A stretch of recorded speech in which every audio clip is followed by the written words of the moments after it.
राजधानी भोपाल से खबर, जहां विधानसभा का शीतकालीन सत्र हंगामे के बीच विधेयक पारित किए गए। कार्यसूची पूरी होने तक सदन का समय भी बढ़ाया गया। मध्य प्रदेश निजी विद्यालय फीस संशोधन विधेयक 2024 पर चर्चा भी की गई। आपको बता दें कि स्कूल शिक्षा मंत्री उदय प्रताप सिंह ने सदन में संशोधन विधेयक को पेश किया। अब मनमाने तरीके से स्कूल फीस नहीं बढ़ा पाएंगे निजी स्कूल, से जुड़ा ये विधेयक था। स्कूल में परिवहन शुल्क की जानकारी भी विभाग को देनी होगी। नगर पालिका संशोधन विधेयक को पास कर दिया गया। अब नगर पालिका अध्यक्षों को जनता चुनेगी। अध्यक्ष उपाध्यक्ष वेतन भत्ता संशोधन विधेयक को भी पास कर दिया गया। नेता प्रतिपक्ष वेतन भत्ता संशोधन विधेयक 2024 पास। आपको बता दें कि अब इनकम टैक्स खुद भरेंगे माननीय। सदन में जन विश्वास संशोधन विधेयक भी पास हुआ है। कोर्ट के मामले में कमी आएगी, जुर्माना वसूलने का अधिकार मिलेगा।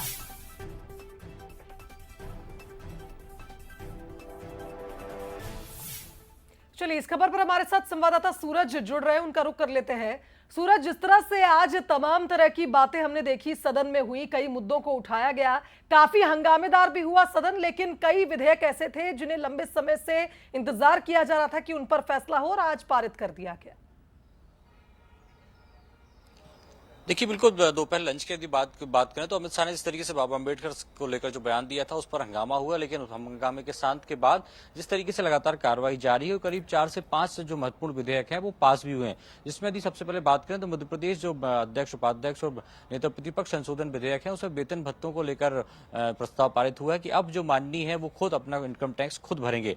इसके साथ ही मध्य प्रदेश नगर पालिका एक्ट में संशोधन किया गया है कि पहले की तरह अब महापौर की तर्ज पर जो नगर पालिका अध्यक्ष है और परिषद के अध्यक्ष है वो भी प्रत्यक्ष प्रणाली से चुने जाएंगे। जनता सीधा वोट करके अध्यक्ष उपाध्यक्ष को चुनेगी। इसके साथ ही जो अध्यक्ष और उपाध्यक्ष पर अविश्वास प्रस्ताव आता था उसमें अब ये तय किया गया है कि 3 साल से पहले अविश्वास प्रस्ताव किसी भी अध्यक्ष के खिलाफ नहीं आ पाएगा। इसके साथ ही सदस्यों की संख्या 2/3 से बढ़ाकर 2/4 कर दी, यानी कि अविश्वास प्रस्ताव हमने देखा था पिछले 1-1.5 साल में कई नगर पालिका अध्यक्षों के खिलाफ पार्षद लेकर आए थे, लेकिन अब संशोधन विधेयक के बाद ऐसा नहीं हो पाएगा। 3 साल से पहले कोई भी विश्वास प्रस्ताव नहीं आएगा। इसके साथ ही जन विश्वास प्रस्ताव जो बहुत महत्वपूर्ण प्रस्ताव माना जा रहा है, जिसमें 6 से 7 जो विभाग हैं वो मिलकर काम करेंगे जी। इसके तहत बहुत सारे कोर्ट के मामले हैं, उनमें कमी आएगी।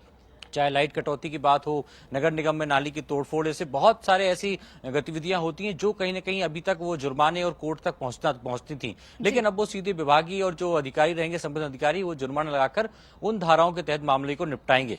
इसके साथ ही सबसे महत्वपूर्ण विधेयक जो अभी चल रहा है इसमें है जो निजी विद्यालय है उसमें फीस संशोधन विधेयक, क्योंकि हमने पिछले साल भी देखा था शिवांगी, कई निजी स्कूल ऐसे हैं जिन्होंने मनमानी फीस बढ़ाई थी। बिल्कुल, उसको लेकर कहीं न कहीं संशोधन विधेयक है कि अब सरकार की जलस्तर समिति हो या शिक्षा विभाग की विभागीय समिति, उनके अनुमोदन के बाद ही फीस बढ़ा सकते हैं। साथ ही परिवहन शुल्क जो ली जाती है उसका अपडेट भी विभाग की वेबसाइट पर करना होगा, क्योंकि लगातार देख रहे थे कि अभिभावक शिकायत कर रहे थे कि मनमानी जो फीस है वो बढ़ाई जाती है, जिसका बोझ कहीं न कहीं अभिभावक के ऊपर पड़ता है। और पिछली बार जबलपुर में यदि बात करें तो करीब 200 करोड़ रुपए जो अभिभावकों को लौटाए गए थे। बहुत महत्वपूर्ण विधेयक है। हमने देखा था लंबे वक्त से इस चीज की मांग की जा रही थी कि फीस में जो भी संशोधन हो विभाग को इसकी जानकारी दी जाए। फिर चाहे परिवहन की जो फीस बसों की या जो भी व्हीकल का इस्तेमाल बच्चे करते हैं उस पर भी इससे पहले भी चर्चाएं हुई थी, और कहा जा रहा था कि जब विधानसभा का सत्र होगा तो उसमें इस बात को रखा जाएगा। निश्चित तौर पर इससे जुड़ा विधेयक भी आज पारित हुआ है। फिलहाल बहुत शुक्रिया तमाम बातचीत के लिए।